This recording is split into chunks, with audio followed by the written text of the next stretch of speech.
Sevgili izleyenlerimiz, sektöründe öncü firmaları sizlerle buluşturmaya devam ediyoruz. Bugün Edirne'nin Halsa ilçesinde bulunan Hankel İlaç ve Kozmetik'in konuğuyuz. Yanımızda firmamızın kurucu ortaklarından Derya Vuralgil ve proje sorumlusu Hakan Usta Beyefendi bulunuyor. Öncelikle Derya Hanım'ı tanıyacağız. Sonrasında firmasıyla ilgili detayları öğreneceğiz. Merhabalar Derya Hanım, nasılsınız? İyiyim, teşekkür ediyorum. Öncelikle hoş geldiniz. Hoş bulduk, çok teşekkürler. Sizleri biraz tanıyabilir miyiz? Tabii ki Derya Vuralgil. 1983 İstanbul doğumluyum. Eğitimimi İstanbul'da tamamladım. İstanbul Üniversitesi mezunuyum. 3 çocuk annesiyim. Peki, çok teşekkür ediyoruz. Hakan Bey, biraz da sizleri tanıyabilir miyiz? Evet, tekrar hoş geldiniz. Ben 1977 Ankara doğumluyum.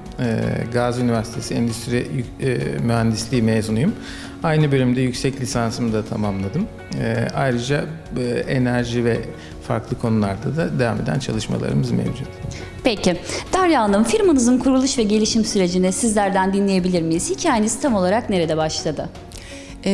Hikayemiz şu şekilde: 2017 yılında yerin kurulumuyla başladık. İlk adımımızı attık. 2018 ve 2019 süreçleri içerisinde bina yatırımlarımız ve iş makineleri yatırımlarımızla birlikte devam ettik. 2020 yılında bu süreçte tabii ki 2019'da kurmuş olduğumuz bir firmamız mevcut. 2020 yılında Hankel İlaç Kozmetik şirketimizi açmış bulunmaktayız. Derya Hanım, burada ne tür çalışmalar yapıyoruz? Müşterilerinize sunduğunuz hizmetleriniz nelerdir? Çalışmalarımız şu şekilde: antibakteriyel, dezenfektan, antifungal, antiviral ürünlerimiz var. Bunlarla alakalı devam eden projelerimiz var. Yine projelerdeki çalışmalarımızdan Hakan Bey'den destek alıyoruz. Proje fikir babamız Hakan Bey. Hakan Bey ile çalışmalarımızı devam ediyoruz şu an. Hakan Bey, biraz da ürünlerin içeriği ve projelerinizle ilgili sizlerden de bilgi almak istiyoruz. Bizler tabii ki de bu pandemi süreci öncesinde çalışmalarımızı hızlandırmak istemiştik. Böyle bir salgın olacağı düşüncesi dünyada da Türkiye'de de kimsede yoktu. Ve biz bu çalışmalara başladıktan kısa bir süre sonra ne yazık ki hepimizin başına gelen dünyada bu salgın olayından dolayı işlerimize hız vermeye çalıştık. Gerekli çalışmalar sonunda Sağlık Bakanlığı'ndan onayları alınarak geçici ruhsatlarımız ve şimdi uzun süreli ruhsatları alınan ürünlerimizle alkolsüz ve insan sağlığına zararı olmayan, herkesin rahatlıkla elinde, yüzünde ve farklı gene derisinde kullanabileceği dezenfektanlarımızı ürettik. Bunları da piyasaya sunduk. Umuyoruz ki çok yakında birçok yerde, Türkiye ve yurt dışında bu ürünler kullanılmaya başlanacak.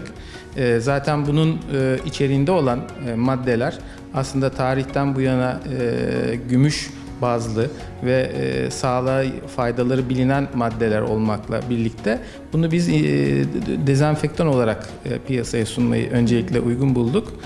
Bu şekilde çalışmalarımız devam ediyor. Peki etkisi ne kadar sürüyor? Biz sizinle röportaj öncesinde konuştuk, çok fazla ilgimizi çekti. İzleyenlerimiz de mutlaka merak ediyorlardır. Biraz da bu konuya değinebilir miyiz? Biz iki farklı ürün grubuyla başladık. Birincisi tip 1 ürünümüz. Bu insan hijyeninde kullanılan versiyonu. Tabii ki de insan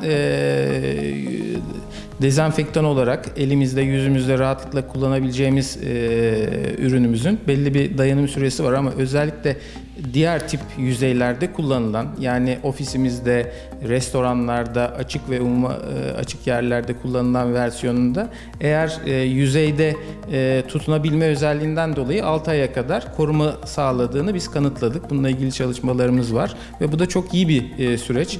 Ayrıca alkolsüz olmasından dolayı hepimizin maruz kaldığı derisel korozyona ve negatif etkilere insanlar artık maruz kalmayacaklar ve dilediği kadar bu ürünü kullanabilecekler.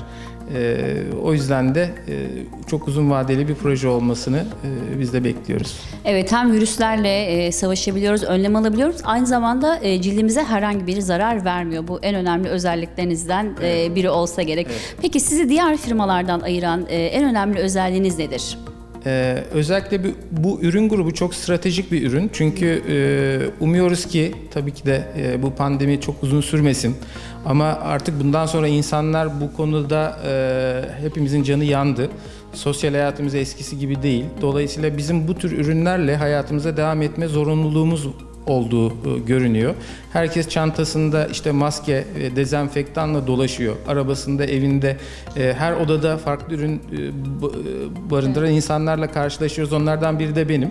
Ve bu ürünleri kendi sağlığımızda uzun süredir kullandığımızdan dolayı bu konuda koruma sağladığımızı biliyoruz ve daha psikolojik olarak da günlük tempomuza bu yansıyor.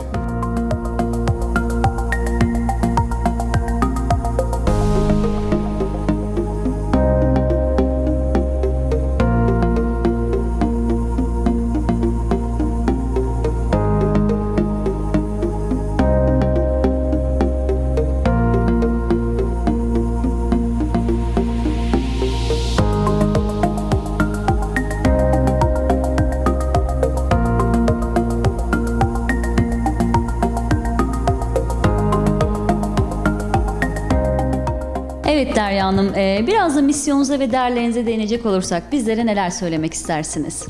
Misyonumuz şu, her şeyden önce insan sağlığı. İnsan sağlığını korumayı misyon ettik kendimize. Hijyen çok önemli ve özellikle Hakan Bey'in az önce bahsettiği gibi şu an devam eden Covid sürecinden dolayı herkesin dikkat ettiği en önemli kurallardan bir tanesi hijyen. Şu an zaten Ar-Ge destekli projelerimizin, çalışmalarımızın ön arkası kesilmeden devam ediyor ve daha da gelişmeye hedefliyoruz. Ve bünyemiz içerisinde bir yıl sonra yine yatırımlarımızın doğrultusunda kendi bünyemizde yine bir üniversitenin aracılığıyla bir teknopark sistemiyle Ar-Ge eğitim merkezini ve araştırma merkezini kendi bünyemiz içerisinde kurmayı hedefliyoruz. Peki Derya Hanım, başarı biliyoruz ki bir ekip işidir. Siz bu noktada kaç kişilik bir kadroyla çalışıyorsunuz ve bunu oluştururken önceliğiniz nedir? Nelere dikkat ediyorsunuz? Şu anki kadro sayımız ve gelişmekte, devam etmekte olan kadro sayımızda şu an 125 kişilik bir kadroylayız. Ana kadroda bulunan ve özellikle dikkat ettiğimiz alanında profesyonel, büyüme hedefine uygun, bizimle birlikte büyümeyi hedefleyen çalışma arkadaşlarına tercih ettik. Ve bundan sonra da yine aynı şekilde hedeflerimiz doğrultusunda bizimle birlikte büyümeyi hedefleyebilecek çalışma arkadaşlarımızla da devam etmeyi planlıyoruz. Peki Derya Hanım. Hakan Bey, sektörel sıkıntılara değinmek istiyorum biraz da. Şu an sıkıntılı bir süreçten geçiyoruz. Bu süreçte oluşan bazı merdiven altı yerlerde var. Muhtemelen bunlar sizin için çok büyük sorun teşkil ediyordur. İnsan sağlığı için de aynı şekilde. Siz bu konuda neler söylemek istersiniz? Öncelikle tabii bu pandemi herkesin kafasında belli yapıları yıktı. Farklı düşünceler ve fikirler televizyonlarımızda, farklı medya organlarında konuşuluyor. Tabii tam doğru belli olmadığı için insanların bu süreçte alışabilmesi belli bir zaman alacak. Tabii bu zaman zarfında da hem üreticiler olsun hem de girişimciler ya da Ar-Ge firmaları olsun bir sıkıntı yaşıyorlar. Çünkü onay alınması, bunların üzerine çalışılması belli bir süre alıyor. Bu süreçte de tabii biz de görüyoruz ne yazık ki merdiven altı üreticiler kendilerine fırsatlar yarattığını düşünerek ticari fayda sağlama yönünde çalışmalar yapıyorlar. Tabii burada önemli olan bilimsel, profesyonel ve devletimizin de kabul ettiği yollarla en iyi hizmeti sunabilmek. Bizim tek doğrumuz bu. Evet. Bir de sizlere benim de merak ettiğim bir konuyu sormak istiyorum. Bizler dikkat ediyoruz ama mutlaka bunun farklı prosedürleri de vardır ya da farklı dikkat etmemiz gereken noktalar da vardır. Dezenfektan alırken neye dikkat etmemiz gerekiyor? Biz onun doğru ürün olup olmadığını nasıl anlayabiliriz? Şimdi vücudumuz bir organizma ve amacımız virüslerden, bakterilerden korunmaksa ana amacı bir kenara koyarak vücudumuza verdiği yan etki ve zararlarını da düşünmemiz gerekiyor. Bu konuda Sağlık Bakanlığı gerekli izahlarda bulunuyor ama hepimiz dedelerimizden gelen bir gelenek olarak kolonya kullanıyoruz. Bunun kötü bir şey olduğunu tabii ki de söyleyemem çünkü hepimizin evinde var. Ama tabii içinde bulunan maddeler, mesela alkol, çünkü biz bu ürünü geliştirirken içinde alkol olmamasından, alkolün verdiği zarar ve yan etkilerden farklı bir ürün yaratabilmekti.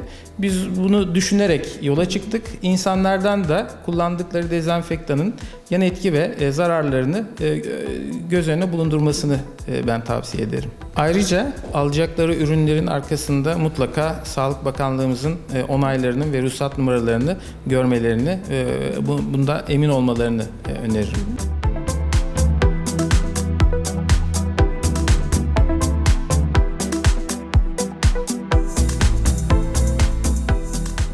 Ayrıca gümüş bazlı dezenfektanlarımızın bizzat COVID-19 koronavirüsünü öldürdüğüne dair Sağlık Bakanlığı onaylı laboratuvar tarafından yapılan çalışma süreci devam etmektedir. En kısa zamanda resmi raporumuzu halkımızla da paylaşacağız.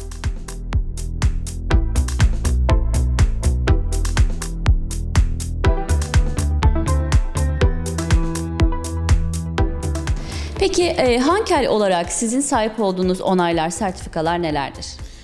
Sağlık Bakanlığı'ndan tip 1 insan hijyeni ruhsatımız var. Ayrıca tip 2 ve 4 açık ve umumi yerlerde kullanılacak dezenfektan ve biyosidal izinlerimiz mevcut. Bunun dışında ISO 9001, ayrıca kozmetik ISO 9001 olarak geçen GMP onayımız var. Helal sertifikamız var. Alkolümüz de olmadığı için bunu almak zor olmadı bizler için. Ayrıca bir de CE belgemizle Avrupa Birliği ve diğer ülkeleri rahatlıkla ihracatı hedefleyerek bir yola çıktık. Evet. Peki Derya Hanım, bu kaliteli ürünü hangi bölgelere gönderebiliyoruz? Hangi bölgelere hizmet veriyoruz? Şu an Türkiye içerisinde mevcutuz. İlerideki hedeflerimiz, ihracat kısımlarımız ve planlamalarımız yine Hakan Bey ile birlikte devam etmekte. Dünyanın her yerine rahatlıkla gönderimi sağlayabiliyoruz. İleriye yönelik hedeflerimiz demişken bunlardan da bahsetmek istiyorum. Hankel'i ileride nerelerde görmek istiyorsunuz? İlerideki hedeflerimiz 2021'in sonunda yine başlayacak olan projemizde ilaç GMP'si üzerinden devam etme hedeflerimiz var. Büyüme hedefliyiz. Bunun için kurulduk ve bunun için devam ediyoruz.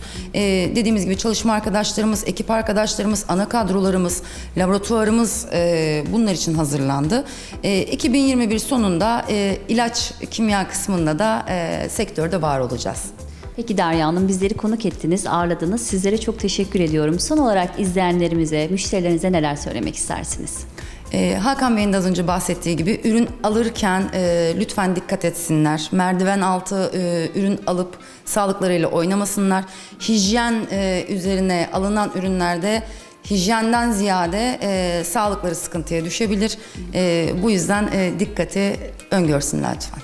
Peki, çok teşekkür ediyoruz sizlere. Hakan Bey, son olarak sizler izleyenlerimize, iş ortaklarınıza neler söylemek istersiniz? Öncelikle herkes araştırmalı.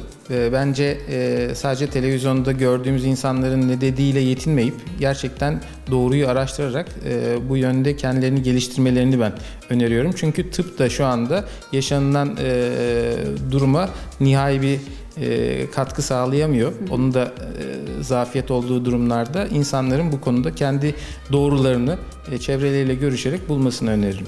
Peki, çok teşekkür ediyoruz sizlere de. Efendim, Hankel İlaç ve Kozmetik'ten bugün sizlere seslendik. Derya Hanım'a ve Hakan Bey'e sizlerin huzurunda bir kez daha teşekkür ediyorum. Burada röportajımız sona erdi ama şehrin nabzı kaldığı yerden devam ediyor.